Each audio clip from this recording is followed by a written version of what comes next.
Hey guys, it's Heather with Cuz Dis and Dat, and today I was challenged from Barbra's beauty bag to do a questionnaire and answer, and then I also am going to do a quick ghost story, so stay tuned.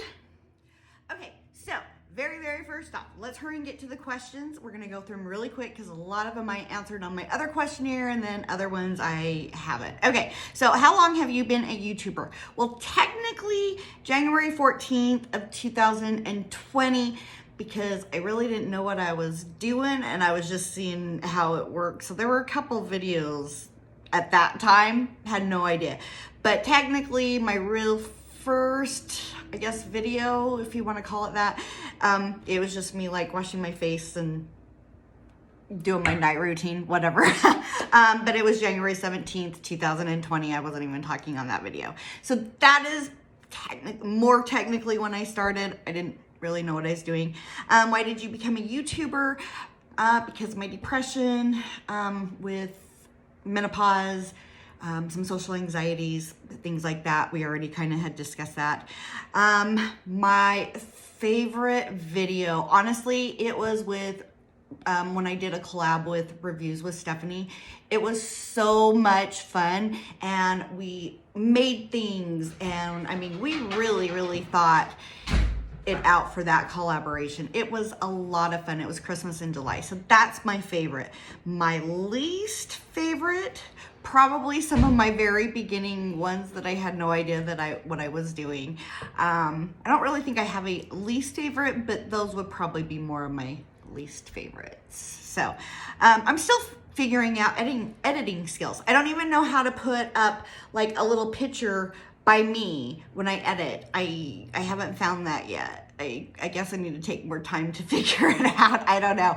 Any of my YouTubers that are actually out there, hit me up. Let me know how to do it. I know last night they were telling me about how to make a playlist. We're gonna try that out. Okay, let's see. What does your family say about you being a YouTuber? Well, sometimes my husband thinks that it gets in the way of me doing things. But my son is also a YouTuber, and I think my husband's actually really realized that I really have a lot of fun doing this and everything. So, my other son, he's been on a couple of the videos with me. Actually, I think everybody but Boston has been in on all of my videos. They are supportive. It does take up, quite a bit of time. By the time you film and edit, you're into it, sometimes an hour and a half, maybe. Sometimes I can like, boom, yeah, get him out there. Yes, I can do it. And then especially if I'm doing like 2 or 3 videos, yeah, that takes up a lot of time. That's why I'm trying to limit to like 1 video a day. Doesn't always happen, but yeah, 1 video a day. Let's see. What is your favorite thing that you do on your channel? I love to make you guys all guess. I love to make you guys all guess. It's fun. Like on some of the giveaways, I like being a little sneaky like that and making you guys all guess. And even when you answer, I still kind of give teasers and I'll be like, almost. I love teasing you guys. You guys are so much fun. Let's see. What would you change on your channel? I'll tell you what I'll change on my channel. I wish I had a zillion billion dollars so I could do whatever I wanted on my YouTube channel and give you guys lots of giveaways. That's what I would do. No, yeah. That'll never happen, but there you go. Okay, let's see. If you could do a video with someone, who would it be? Well, I've done with my mom. Probably my sisters. I love my sisters. And probably my aunt that had a stroke. And maybe, and we're going to cross our fingers, if she gets into the assisted living and our numbers go down, maybe I might be able to come and bring her to my house and do some cooking with her. I know she's not going to be able to fully do everything that she used to be able to do, but she's my best bud. So I think yeah, so that, my sisters or my aunt. Yeah. Okay. Let's see. How long do you plan on doing your YouTube channel? Well, as long as I humanly possibly can. I mean, there would have to be some major issue come up, maybe health or something like that. And it wouldn't even be that I would even stop doing it. I just might not be able to get out more content. But yeah, hopefully I can just continue to do it because I love doing it. What is the best thing that happened to you since you have been on YouTube? Since I've been on YouTube, the best thing that has happened to me, I've made a whole bunch of friends on here, honestly. Like, that is literally the best thing that has happened to me, because you guys all make it so worth it. I enjoy so much talking to you. I really do. Personally, in my life, has anything really been good? My house didn't blow down during the storm.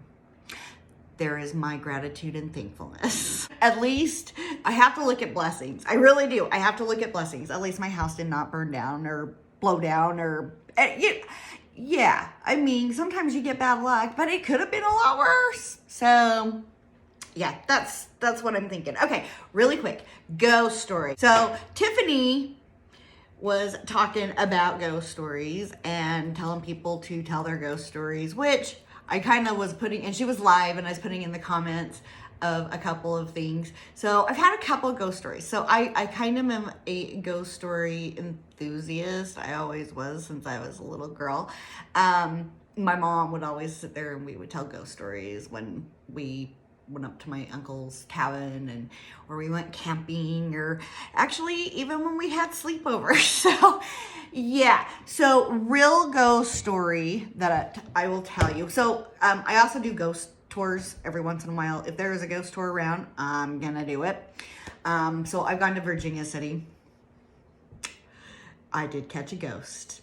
I need to post that picture somehow. I will look. This probably won't air. This probably will not air until later tonight. So I will see if I can post that picture up here somewhere. I don't know. Okay, so my ghost story. So when I moved in with my husband, I always felt that his apartment was creepy, right? And before I moved in with him, or before he actually had moved in, there was a Hispanic family that had been living in there. And they had like the corn husk crosses and that. And they also put onions down in the flower beds. And I thought that was strange. So I looked this up, and this is, we had the internet, but we didn't have the internet. Like, yeah, it's just way too poor for that. But so I did go and look it up at the library. And I guess that's also protection. So when they put the corn husk crosses up, and then they also put onions in the flower beds, it's a protection. So I'm wondering if there was something already in there, but I'm digressing. Let's move ahead. After we got married, we've been sleeping, and all of a sudden, like, John just grabs my arm and he just kind of like started shaking me. And I look up and I'm looking over at him, and like his eyes are like this, and he, and he's like going like this to me. Something was choking him in the middle of the night. I started shaking him because I didn't know what to do, so I started shaking him, and it finally stopped. So that was the first encounter that I had with it.